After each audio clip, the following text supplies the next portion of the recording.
Et donc on va parler du collectif 23, enfin brièvement. Alors pour celles et ceux qui ne connaissent pas, c'est un collectif d'artistes qui existe depuis 2007 à Poitiers. Et on va dire d'artistes un petit peu, on va dire, c'est un peu l'underground poitevin, ou les artistes un peu alternatifs, un peu punk, certains d'entre eux, enfin mais pas tous. Enfin, et aussi un peu un hybride entre des pratiques amateurs et des pratiques professionnelles. Notamment, il y avait l'association Jokebox, qui était une association enfin qui est toujours d'ailleurs une association de rappeurs, de rappeuses. Autour du hip-hop. Il y avait Grenouille Prod qui était à un moment dans ce lieu, même si après ils ont déménagé pour d'autres endroits.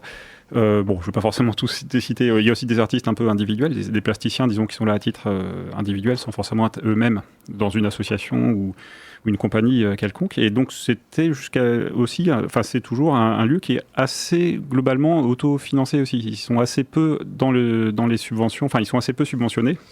Même pendant très longtemps, ils n'étaient pas du tout. Ils ont été un petit peu, quand il y a eu les confinements, un petit peu par la mairie, mais c'est quand même pas... Enfin, donc c'est quand même des artistes un peu hors système, on va dire ça comme ça, quoi. Et donc là, en ce moment, ils sont dans le feu d'actualité parce que ça a été rapporté par la presse, la Nouvelle République notamment, parce qu'ils ont des problèmes financiers. Mais alors, c'est pas... En fait, on va regarder un peu plus attentivement parce qu'il y a quelque chose de plus politique là-dedans. C'est-à-dire qu'on est habitué à ce qu'il y ait souvent des lieux alternatifs ou des associations qui vont demander des financements participatifs parce qu'ils ont besoin d'argent simplement pour tourner. Mais là, c'est un peu plus que ça, quoi. C'est-à-dire qu'en fait, le lieu dans lequel ils sont, ils en sont locataires. Jusqu'à présent, ils ont toujours payé leur loyer eux-mêmes, un peu de leur poche, et même d'ailleurs pour les artistes qui allaient là-bas, c'était pas forcément donné aussi, parce que comme c'est autofinancé, ça coûte. Et c'est une ancienne usine de brosse, en fait, qui est un peu dans son jus d'origine, mais qui a été retapée. Il y a un peu des fresques, enfin tout ça. Voilà, c'est un lieu d'artiste, quoi, en gros. Et en fait, l'immeuble a été revendu il y a 2-3 ans par sa propriétaire précédente, qui était la première propriétaire, enfin qui a accueilli le lieu, à un promoteur immobilier qui vient de Bordeaux.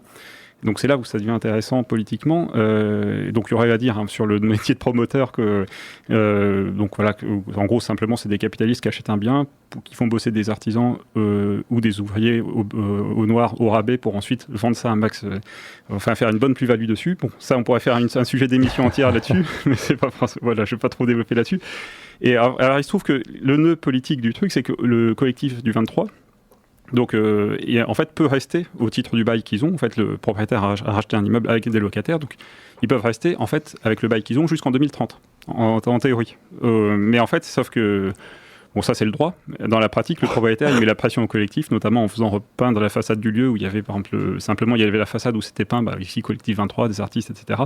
Ça a été repeint dernièrement là, en blanc pour les invisibiliser évidemment.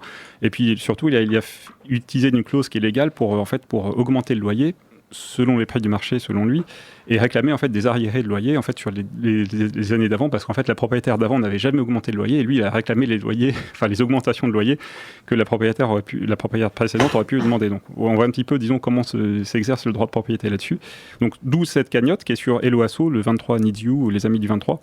Alors je pourrais poser une question un peu taquine, est-ce qu'on va financer une cagnotte qui sert à finalement payer des augmentations de loyer pour un promoteur? Bon, le débat est ouvert. Hein. Mais en fait, c'est surtout politiquement. Que peut faire une mairie pour empêcher de freiner ce type de promoteurs et de ne pas laisser des locataires livrer à eux-mêmes? Que font nos députés NFP? Il n'y aura pas une petite proposition de loi à faire pour essayer de contrer ça, disons? Et surtout aussi, ça montre quelque chose que en fait, le capitalisme commence souvent au niveau de la propriété immobilière, et puisqu'il s'agit simplement de faire de l'argent hors de proportion du travail qui est fourni pour retaper les immeubles, et qu'en fait on se fait souvent une plus grosse plus-value en revendant des immeubles qu'en vendant des yaourts, en gros. Voilà. Et surtout après, que va devenir ce quartier aussi? Là c'était un quartier qui était plutôt préservé de grandes opérations d'urbanisme. Bon, ça change aussi un peu le quartier, ça c'est des questions politiques. Bon, alors en disant ça va pas aider le 23 dans l'immédiat, donc force à eux, mais en tout cas donner quand même pour les soutenir. Et voilà, donc je répète, Hello Asso, le 23 Needs You, les amis du 23. Et vous retrouverez ça sûrement sur nos médias, donc Ventre Presse, Nouvelle Radio Slip, le 30.info.